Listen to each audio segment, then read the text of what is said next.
அன்றே கணித்தார் துணை முதல்வர் உதயநிதி அவர்கள். அடுத்த முறை நீங்கள் தாராளமாக என்னுடைய காரை எடுத்து செல்லலாம்.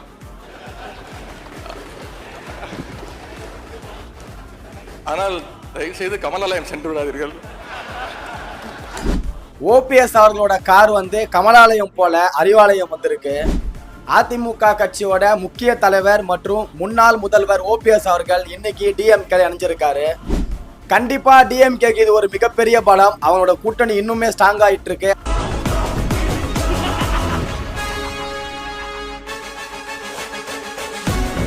இப்போதைக்கு எல்லாருமே காங்கிரஸ் எந்த கட்சி கூட கூட்டணி வைக்க போகுது அப்படின்றதுல முக்கியமா வாட்ச் பண்ணிட்டு இருக்காங்க. காங்கிரஸ் டிவிகேவா இல்ல காங்கிரஸ் டிஎம்கேவா பேச்சுவார்த்தை போயிட்டு இருக்கு. வெயிட் பண்ணி பார்ப்போம். முன்னாள் அமைச்சர்கள், சட்டமன்ற உறுப்பினர்கள் இவங்க கட்சி விட்டு கட்சி மாறதை பார்த்திருப்போம். எனக்கு தெரிஞ்சு ஃபர்ஸ்ட் டைமா ஒரு முன்னாள் முதல்வர் அதுவும் பெரிய கட்சியில இருந்து எதிர்கட்சிக்கு ஜாயின் பண்ணியிருக்காரு. இதான் ஃபர்ஸ்ட் டைம்.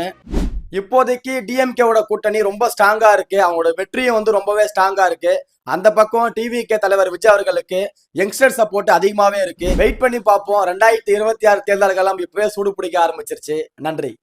நான் உனக்கு தர்றது சோறு இல்ல தம்பி, இம்ப்ரமேஷன். இம்ப்ரமேஷன் இஸ் வெல்த்.